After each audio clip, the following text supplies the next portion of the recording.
Hello, well, welcome to another edition of Capper Comparison Picks. I am Ranj. Today I'll be giving you Capper Comparison Picks for UFC Vegas 50. I did do, well, we're on main card fights, I do believe. Yes, because last night I did select, and prior to that, I did all the prelim fights, so be sure to check out those videos. Nora has to go up and take a bath. Did you get your lunch together? Yeah. Do that and then get up there. So anyway, back to this. Sorry about that. Check out the videos I did prior to this covering all the prelim fights and the curtain jerker for the main card, which I took care of last night. And now moving right up the Tapology fight order, which I believe is correct. We're getting into the thick of the main card. Next, we have the lightweight fight between Drew Dober. Beautiful jawline on Drew Dober. Rock solid jawline. It's like square jaws. It's solid.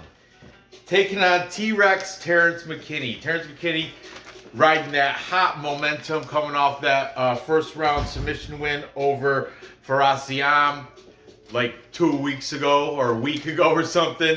Still riding that roller coaster of momentum. I love it. Good on you, Terrance McKinney.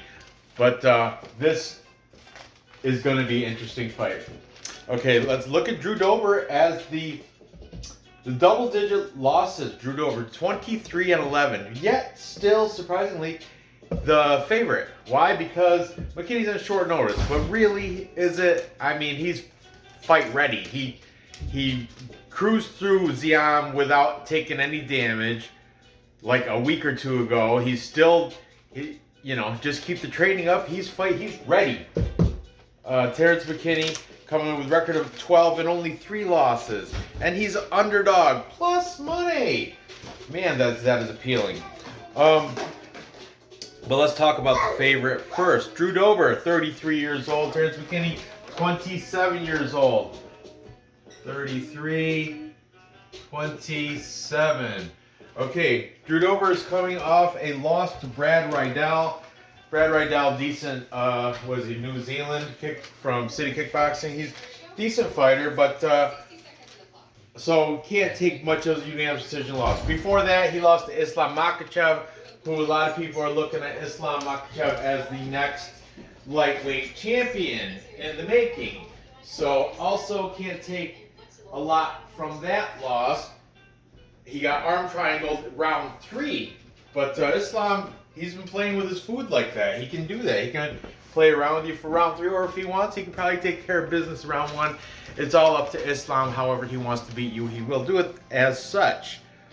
He did Drew Dober before those 2 losses, though. He did get a win over Alexander the Great Hernandez. TKO round 2. That's a good win. Before that, he took out Nasrat Haqparast in a counter cross to ground and pound in round 1, making business of Nasrat Haqparast. Took that quick. And then before that, he took care of Polo Reyes, also round 1 with a left cross. And that was his last 5. He has 3 wins, 2 losses in his last 5, but recency bias, he's coming off back-to-back 2 losses. So kind of, I don't know what his contract is on BC Dave, my boy, my stat guy. He's all over what fight of the contract is. It's the last fight of the contract. I don't know. Sometimes you get 3 fight contracts. Sometimes you get a little bit more. But I know UFC does not like to see 3 losses in a row unless your name's Sam Alvey. So if he loses this one, Drew Dober might be questioning his longevity in the company. Okay, Drew Dober's been around for quite a bit with a record of 23-11. You kind of expect that. His UFC debut was 2014. His pro debut was 2009. Good for you for 33 years old Drew Dober with the incredible solid jawline. Now his opponent T-Rex Terrance McKinney, a relative newcomer. His pro debut was 2017, and he's His UFC debut was against Matt Frevola, where he got a 7-second knockout win over Matt Steamroller Frevola, a left to a ground and pound. That was his UFC debut. And then he followed that up with the submission a week or two ago against Faraz Ziam, rear naked choke. He's presently on a 5-fight win streak. He has taken a couple losses to UFC caliber opponents in Derek Minner and Sean Woodson from MCF, that's Midwest Championship Fighting, I believe it's called, where I know the Derek Minner loss, that was for like the MCF belt or whatever, but not bad. Terrance McKinney has a 2-inch height and 4-inch reach advantage over Drew Dober. Like I said, 8 days notice. He's coming in short notice for Ricky Glenn. If Ricky Glenn was fighting Drew Dober, Drew Dober, I think, would have no problem taking care of Ricky Glenn. But now he's on a momentum-driven Terrance T-Rex McKinney. Let me tell you a little bit more about Terrance McKinney. He is a junior college national champ. That's right, JUCO national champion. He was a FILA All-American wrestler in high school, and he was an Olympic hopeful for wrestling. So many accolades and accomplishments for the shirt's on backwards, Brandon, for Terrance McKinney. He trains out of Warrior Camp MMA, and if I didn't mention, he does have a tail of the tape advantage in age, 2-inch height, and 4-inch reach. So tail of the tape going Terrance McKinney, momentum going Terrance McKinney. I don't see why he's that plus money, but I do know why, because Drew Dober is tough, durable, well-rounded, and knows how to fight. So let's see what the cappers have to say in this. We're going to start out actually on the Terrance McKinney side. Okay, and I did check these stats again. They did move. Drew Dober opened up as a -225. So you see the money dumping in on McKinney, causing that to change to a -162. McKinney opened up as a +170. I caught him early, thankfully, on a single straight money line bet at +170. Now he's down to a +142. Still plus money, but not as good as I caught it earlier. And I forgot which handicapper told me to do it, but I did it as soon as I heard that. I want maybe Wheezy and DFS by the numbers. Grady on the stat diggers, I think maybe they're the ones that say, hey, catch McKinney now. I don't want that stuffy. I thought you were supposed to go take a bath. Go take a bath. So let's see what the cappers have to say in this lightweight showdown between these two fantastic fighters. We've got UFC celebrities and classics.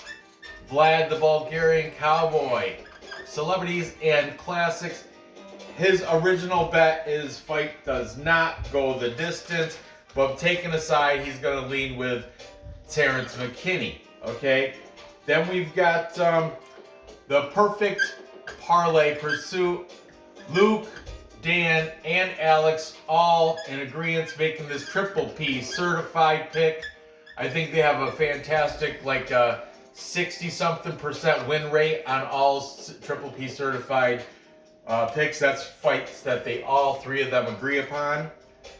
Then we've got what's going on?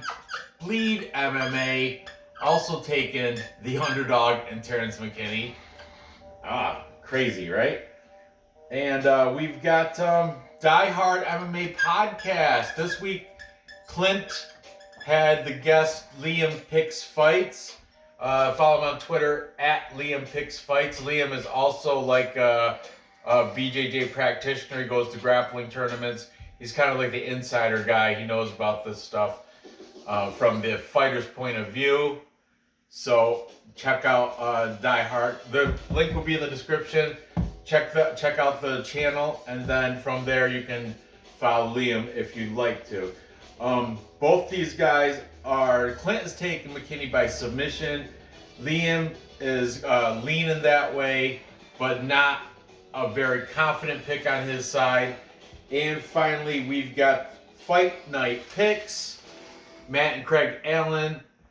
Fight night picks. Craig is on McKinney, but Matt is the contrarian picker, so he gets this side of the board all by himself.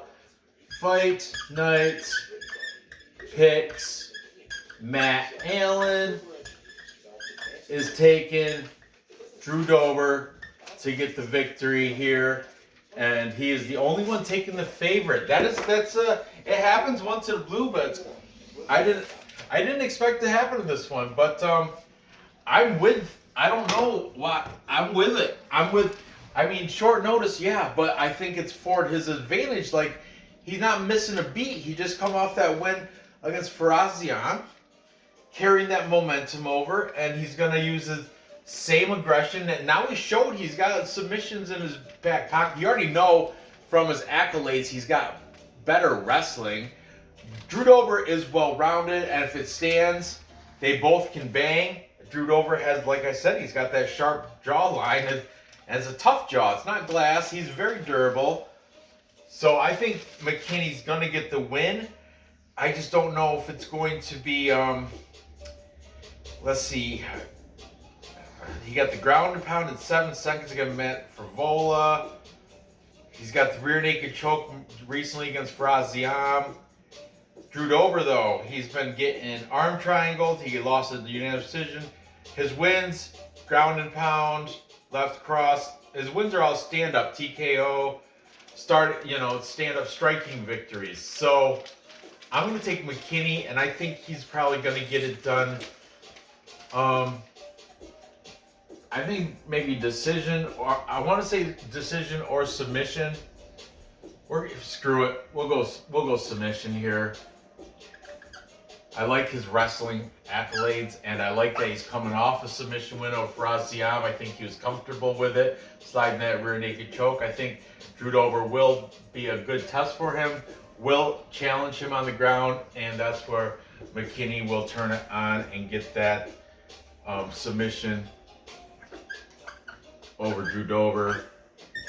Probably round 2, but right now we're just going to say by submission. It's already plus money just to win, money line. Now, like I said, I already placed a bet on him at plus 170. I have this guy on Instagram keep messaging me, hey, can you post your parlays? Well, you know what? Watch my channel. Every single show is a parlay. This is going to be a 3-fight parlay at the end of the show. McKinney's one of the legs on that 3-fight parlay. I'm just saying. So if you watch my show, there's no need to. And then on Friday, when I do the live stream with Dave, Mbaye, or whoever else wants to do it with me, I make a 3-fight parlay. And as I'm going through the cards, I explain my bets and where I'm taking fighters. So I don't want to have to do the whole Instagram with the full card and the checks and the green, the X's and I don't.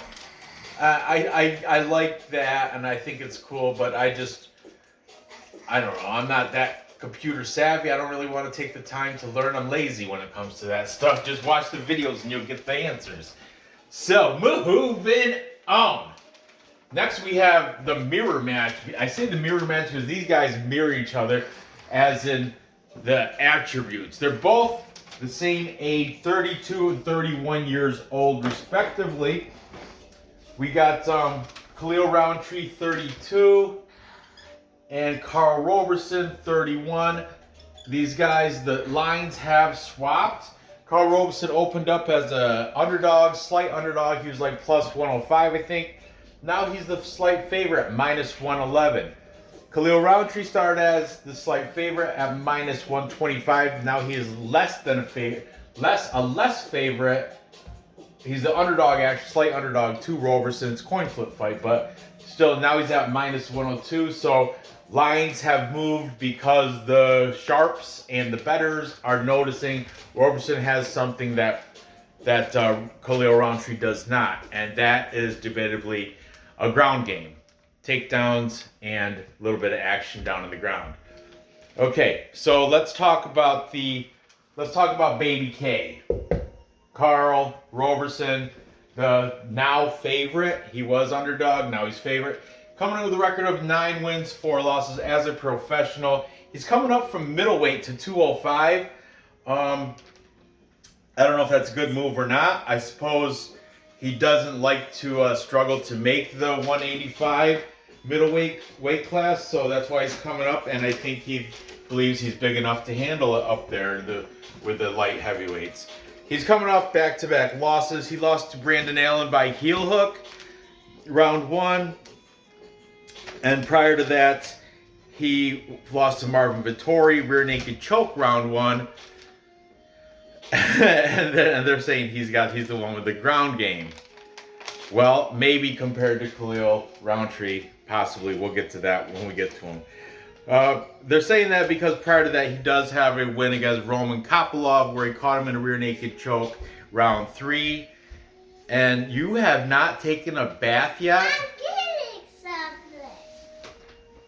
And before that, he beat Wellington Turman, split decision. Wellington Turman now being, since he's been to the Teixeira MMA fitness facility up in Connecticut, he's been performing much better, coming off a recent win against Misha Serkinov. Wellington Turman has turned his career around, so they say. And speaking of Glover Teixeira, Karl Roberson, before beating Wellington Turman, did take a loss to Glover Teixeira. How? Arm triangle, round 1. So in his last 5, he is 2-3. All 3 of his losses come in way of submission, heel hook, rear naked choke, arm triangle, in reverse order. Okay, Karl Roberson now over in Nick Canton MMA. I do believe that's somewhere around the Northeast. I'm not sure exactly where. Maybe Massachusetts, maybe Connecticut, maybe New Jersey, somewhere. But I know he's training with Corey Anderson. Found that out. So now let's talk about Khalil, the Warhorse Rountree. He formerly known as the Warhorse, because now Tapology has removed that nickname off his. Now it's just regular Khalil Rountree, but he used to go by the Warhorse, which was, I think, was a pretty good name. He's coming off a win against Modestas Bukalkas. He took out Modestas at TKO round 2. Prior to that, he lost to Marcin Prachnio, unanimous decision, and then before that, he lost to Ayan Kutalaba, the Hulk, elbows from Mount in round 1. Not a good win, not a good look for Khalil Rountree there. Prior to that, he beat Eric "Ya Boy" Anders, football player turned fighter. You know how those guys are. He did that by unanimous decision, and then he had lost to Johnny Walker. Johnny Walker got him with an elbow in round 1. Like I said, these guys in the tail of the tape match up exactly. Same height, same reach, same record in their last 5, 2-3, both ways. Khalil Rountree, I heard that he's most recently training out of Syndicate MMA over in Vegas. I haven't verified that on his Instagram or anything, but I'll go with what the cappers told me, and I did hear that he is training out of Syndicate. Very, very close fight. It's weird how the odds went. Roberson was the underdog. Now he's a favorite. It's just kind of the money. But like I said, it's because the sharps, the fans, the cappers, they realize Roberson has a better ground game. If it does go to the ground, he's got a slight advantage. But you know what Khalil has that Roberson doesn't really as much? KO power. When it comes to power, I think Khalil Rountree has the strength there, like knockout power. And also you got to consider Karl Roberson is coming up from middleweight. So if Khalil Rountree can, and plus they have the same initials, KR. Rountree, if he catches Roberson with some clean striking, I think Roberson can get wobbled and can get knocked down. So that's why I'm on the fence. I want to see how these guys look at each other in the face-offs. But I will make a decision nonetheless before I'm done with this show. So let's go and see what the cappers have to say. Maybe they can persuade me. I will have a decision before I get to this next fight. So, taking the new favorite now in Karl Roberson, we've got Die Hard MMA podcast, both of them, Clint and Liam, both taking the side of Karl Roberson. None of them very confident. They're kind of like gonna fireball popcorn this fight. I don't think either one said they put a bet on Roberson, or maybe Clint did. I forget. You check it out for yourself. Links in the description. Then what's going on? Bleed also taking the side of Karl Roberson, the slight favorite here. But he's jump over here. We got some people taking Khalil Rountree. We've got UFC Celebrities and Classics. Vlad taking him. He said fight does not go the distance again, but if he has to take a side, taking the side of Khalil Rountree. So I would imagine if fight does not go distance, it's going to be Rountree KO or Roberson submission. That's how I'm looking at it, but I don't know, dude. I know Rountree will not get a submission, but that's where Roberson's been losing too. And that sticks out to me. So, back to this. Taking Khalil Rountree, we've got Fight Night picks Craig. He's given the edge to Rountree. He's not very confident with it, but that's the side that he's taken. And his brother Matt is taking Karl Roberson. I like when they split on the picks. Makes it a little bit more interesting. So finally, to break this up, we have the perfect parlay pursuit, and we have two people taking one side and one person taking the other. We've got Luke and Alex, the brothers from Triple P Perfect Parlay Pursuit. Luke, Alex, both taking Khalil Rountree, but Dan the Batman, little baby boy or whatever, I don't know what they're calling him nowadays. Dan is taking Karl Roberson here to get it done because of that. I do believe he's mentioned also his advantage when it comes to the ground game. So whether it goes to the ground, I don't know. That's why I'm very torn on this fight. And this, so realistically, this is 1, 2, 3, 4 cappers here. 1, 2, 3, 4 cappers here. So it's still tied, you know. So I guess it's going to come down to me. And just looking at the past 5, I'm going to have to go with Karl Roberson. I think Roberson does have a little bit of, like I said, his only 3 losses in his last 5 were all by submission. And Khalil Rountree will not submit Karl Roberson. If he does, that'll be amazing. I mean, Khalil Rountree, he's a knockout guy. He's got knockout power. So if I was to go with Khalil Rountree, I would prop bet him a knockout. But I'm going to go with Roberson here as my pick to get this fight, to win it. I didn't place a bet on it, but I will by the end of the show. Put both McKinney, Roberson, and my choice there in a parlay, okay? For the guy on Instagram that keeps asking me for my parlay picks. Okay, that's a 3-leg parlay for you. You can count on that. I do it every time I do a show. Right when I'm done, when it's uploading, I open up one of my betting accounts and I put the parlay in as a bet. I lock it in. Even if I change my pick, I'm gonna have to make another parlay. Because, for example, I picked Tafan Nchukwi, and now I changed my pick since then because I've listened to a couple more cappers and stuff. I'm taking Azamat Murzakanov, so I had to make another 3-way parlay, flipping. So I got 2 of them now. It's kind of like a hedge parlay. As long as the other 2 legs come through, I should win. And it's messed up because Tafan and Murzakanov is the first fight on the card, but whatever, it is what it is. All right. How's Roberson gonna win?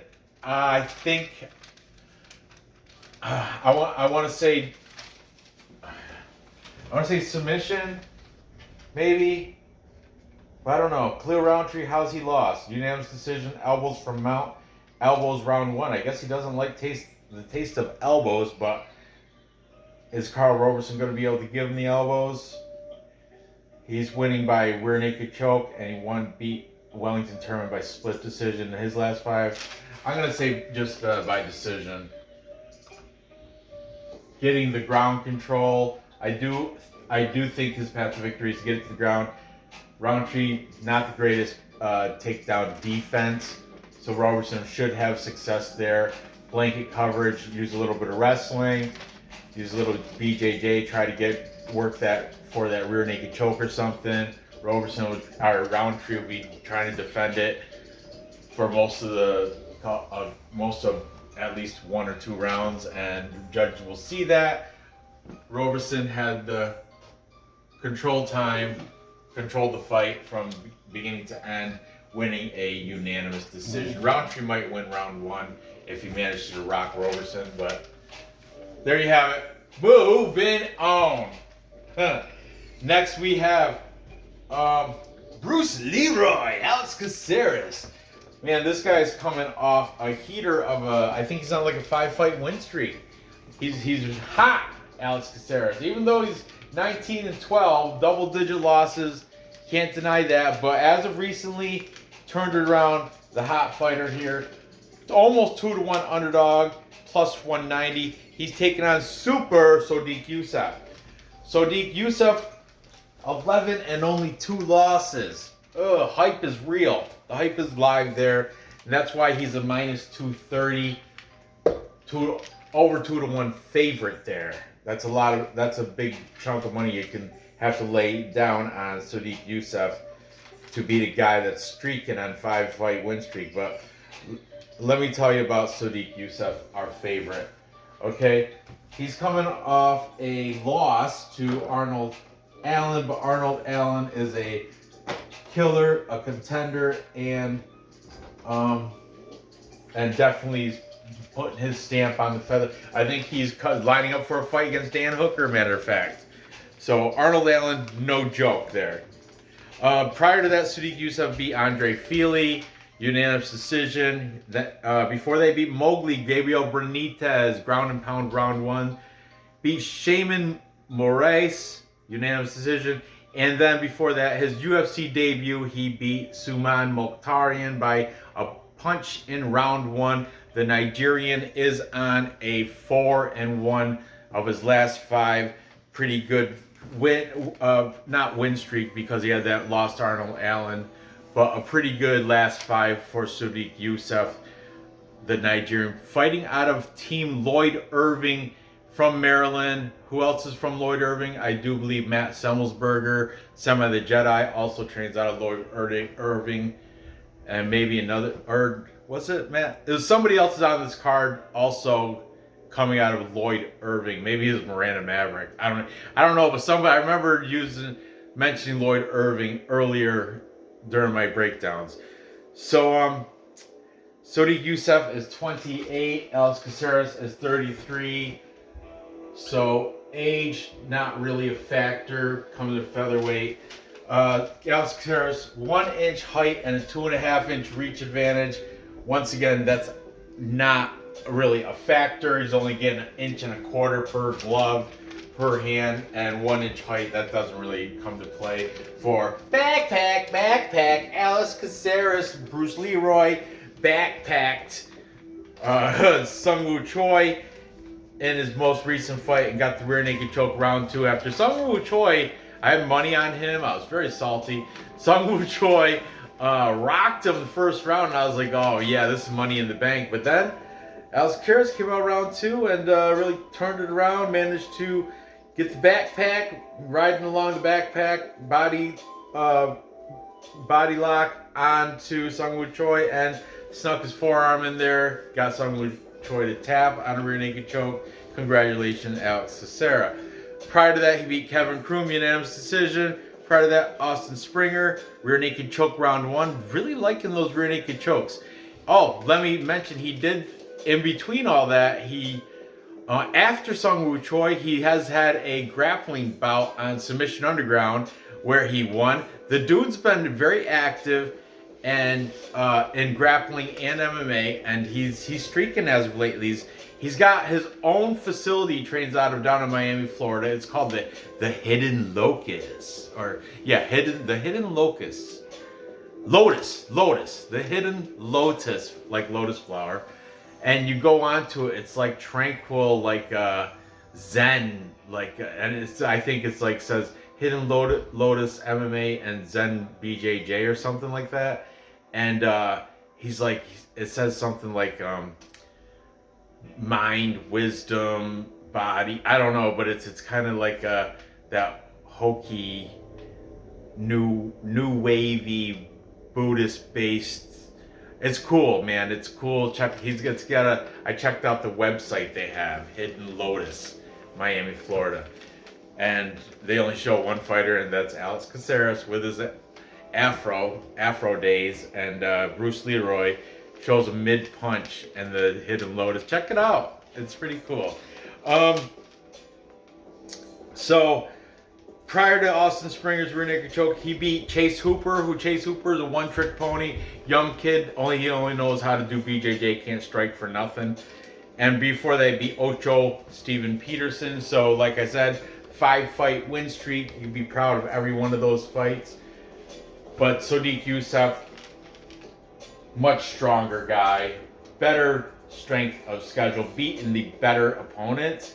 Aside from Sungwoo Choi, but you know, Kevin Kroon's not great. Chase Hooper's too young. Steven Peterson's not great. Austin Springer's not great.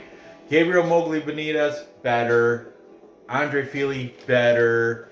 You know, Shaman Moraes, Suman Mokhtarian, that was the UFC debut. Yusuff is just better. He's still single-digit losses. I think he's going to end the streak of Bruce Leroy Caceres. I hope not. I hope I'm wrong. I'm going to be low-key rooting for Caceres, but my pick to win is Sodiq Yusuff. That's my pick to win, but and I'll put him in this 3-leg parlay to finish this off probably. Holy shit, I didn't even mention the all right, let me go through the cappers. My bad, a spoiler. Well, look at me, I was just brain farts late. Nora better be in that bathtub too. God damn it. Okay, taking Sodiq Yusuff, fight night picks, both of them, Matt and Craig Allen taking Sodiq Yusuff. This is Triple P certified. All of them, Luke, Dan, and Alex all taking Sodiq Yusuff. What's going on? Lead taking the -230 favorite here. Die Hard, Clint and Liam picks fights. Both Die Hard MMA podcast, both taking him. We do have a contrarian picker. If you guys can't figure it out, it is UFC celebrities and classics. Hi. Oh, you took a bath, did ya? Good. You're starting to smell. Oh yeah, you have the cats on your sweatshirt or your t-shirt. On your t-shirt. Okay, so we do have Vlad. Vlad is the cat's meow. Meow. Meow. He loves. Where's Nippy? Where's Nippy? I love Nippy. Nippy's my favorite meow mate. But Vlad, he does love cats, and he. I know, and he is very proud of his cat impression. But Vlad is also the only one taking Alex Caceres, Bruce Leroy. That's his side that he's taken. You know, if you want to go with the momentum and everything, Sodiq Yusuff's coming off a loss. Alex Leroy's on a 5-fight win streak. He's newfound. Got his own training facility. We're out down in Miami, Florida. It's all zen and peaceful. He's found himself. Maybe that might be the way to go.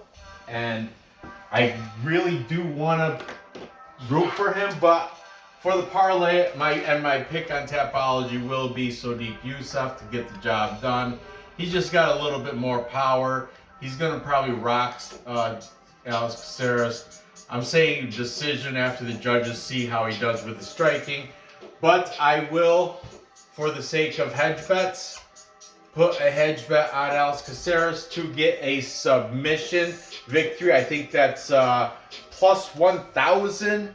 So your $10 bet will make you $100. It's worth the hedge bet. I will definitely hedge bet. If I just hedge bet money line, it'll be $10 to win you 19. Not as good as $10 winning you 1,000. And I think that would probably be the way he gets it done. Is, like I said, he's been loving those rear naked chokes as of lately. And he's been holding his own in grappling tournaments, submission underground. He's streaking, dude. The guy's hedge bet the submission prop. Sub. Okay, so to recap, time check. He sounded like a death metal singer. Time check. Time check. Time check. Time check. Time check. Time check. Time check. So to recap, I've got Terrance McKinney beating Drew Dober by submission. He's going to use his superior wrestling. What happened to your ankle? I got a bug bite. Already it's still winter time. Bugs aren't even out. How'd that happen? There's one in the bathroom. Oh, that's what they must have got you. And I found a spider. Okay. So Terrance McKinney, I got him submitting Drew Dober. I don't think he's going to knock him out with that jaw. But he's got a blocked jaw, like a very strong jawline. Terrance McKinney he's the better wrestler. I think he's going to get the submission victory there. Then I've got Karl Roberson using his wrestling advantage to smother wet blanket beat Khalil Rountree with control time on the mat against the cage and controlling the fight as a whole. Rountree does have these kicks that he can keep Roberson at bay, but I think I don't know, it's going to be an interesting fight. I want to see how they look in face-offs. So right now I'm leaning Roberson. I think he's going to get the decision. And then finally I have Sodiq Yusuff winning a tough split decision, but Caceres is worth the live bet for submission prop bet. $10 win you 100. So that's what I'm going to do there. But my pick and my parlay, yeah, sub, like, click the bell. There, thank you, Nora. I appreciate your help with that. But anyway, this is a 3-leg parlay, guys. McKinney, Roberson, and Yusuff. You can parlay them. McKinney's the plus number, so it'll make some value for that. Yusuff it's minus 230, not very good, but he's kind of a parlay pillar. And then hedge bet Alex Caceres by prop, a little scratch off ticket worth of a bet. $10 to win you 100. Might as well, right? So there you have that. Thanks for watching. Gather the info, place the bets, and cash those tickets. That's right. Thanks for watching. Good luck on your bets, and I will see you. Man, this keeps going down. I'm so sorry. Good luck on your bets, and I will stop making that face. I will see you tomorrow with the main and co-main event, where I'll cover that. Thanks. Bye.